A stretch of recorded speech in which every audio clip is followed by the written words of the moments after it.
오생원의 3대 독자는 너무 귀엽게 기르기 때문에 버릇없고 잔인 포악한 짓을 많이 한다. 그런 그가 장가를 들었다. 신부가 오자 신랑의 흠절이 생기기 시작하였다. 신부에게 되면 두루미와 까마귀지. 신랑에겐 과하지. 여편네가 다 무엇이냐?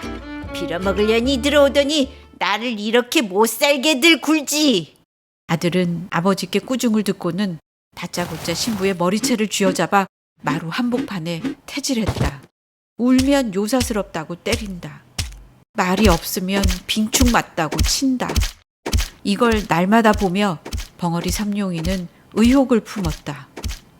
벙어리가 보기에 달이나 별이 떨어져 새아씨가 된 것 같고 새아씨가 하늘에 올라가면 달이 되고 별이 될 것 같다. 자기는 주인 세서방에게 개나 돼지같이 얻어맞는 것이 마땅하지만은 선녀와 짐승의 차가 있는 색시와 똑같이 얻어맞는 것은 너무 무서운 일이다. 어린 주인이 잔뜩 취하여 길에 자빠진 것을 업어다가 안으로 들여다 눕힌 일이 있었다. 새색시가 충성스러운 마음이 고마워서 부시쌈지를 만들어 주었다. 이것이 새서방님 눈에 띄었다. 색시는 자던 몸으로 마당 복판에 머리를 푼 채 내동댕이 쳐지고 온몸에 피가 맺히도록 얻어맞았다. 벙어리는 미친 사자와 같이 뛰어들어가 새서방님을 내어던지고 새색시를 둘러매었다. 수리와 같이 주인 영감이 있는 곳으로 뛰어가 손짓과 몸짓을 거푸하며 하소연하였다. 그 이튿날 아침에 그는 주인 새서방에게 몹시 얻어맞았다. 흉측한 벙어리 같으니 내 여편네를 건드려? 그때부터 벙어리는 안방에 들어가지 못하였다. 하루는 집안이 수선수선하여지는 것을 보고 계집 하인을 붙잡았더니 자기의 그리운 주인 아씨가 죽었다는 말이 아닌가. 그는 한밤중에 도둑놈처럼 담을 넘었다. 문틈으로 살피다가 문을 박차고 뛰어들어갔을 때 아씨는 한 손에 길다란 명주 수건을 들고 한 팔로 벙어리의 가슴을 밀치며 뻗딩기었다. 에헤, 에헤. 벙어리는 눈이 둥글해서 그 수건을 잡으려 애쓸 뿐이다. 집안이 야단났다. 집안이 망했군. 어디 사내가 없어서 벙어리를. 이튿날 벙어리는 온몸이 짓이겨지고 마당에 거꾸러져 입에서 피를 토하며 신음하고 있었다. 새서방은 채찍 끝에 납 뭉치를 달아서 벙어리의 가슴을 훔쳐 갈겼다가 힘껏 잡아 뽑았다. 그날 저녁에 벙어리는 다시 끌려 나왔다. 가! 인제는 우리 집에 있지 못한다. 벙어리는 죽은 개 모양으로 끌려나갔다. 비로소 믿고 바라던 모든 것이 원수라는 것을 알았다. 그는 모든 것을 없애버리고 자기도 또한 없어지는 것이 나을 것을 알았다. 밤은 깊었는데 난데없는 화염이 오생원 집을 에워쌌다. 화염 속으로 뛰어들어가는 사람은 삼룡이다. 그는 먼저 사랑에 가서 문을 깨뜨리고 주인을 업어다가 밭 가운데 놓고 건넌방으로 뛰어들었다. 색시는 없었다. 안방으로 뛰어들었다. 새서방이 그의 팔에 매달리어 구원하기를 애원하였다. 그는 그것을 뿌리쳤다. 불붙은 석가래가 그의 머리에 떨어졌다. 부엌으로 가보았다. 나오다가 문설주가 떨어지며 왼팔이 부러졌다. 광으로 가보았다. 다시 건넌방으로 들어갔다. 그때야 색시가 타 죽으려고 이불을 쓰고 누워있는 것을 보았다. 그는 색시를 안았다. 나갈 곳이 없어 지붕으로 올라갔다. 색시를 가슴에 안았을 때 그는 처음으로 살아난 듯 하였다. 색시를 내려놓을 때에는 그는 벌써 목숨이 끊어진 뒤였다.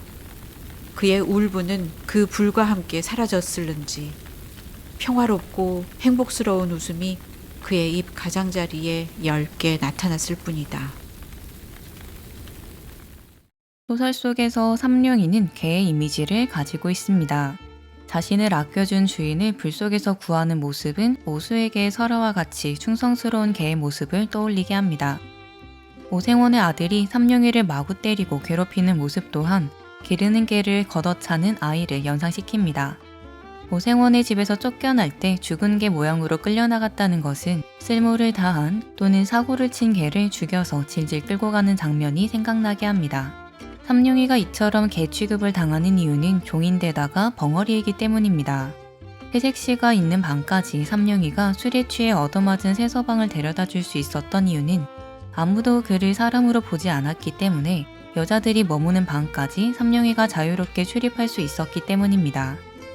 삼룡이는 이런 취급의 울분을 느끼면서도 어렸을 때부터 폭력과 비하에 익숙해졌기 때문에 자신의 처지에 순응하고 삽니다.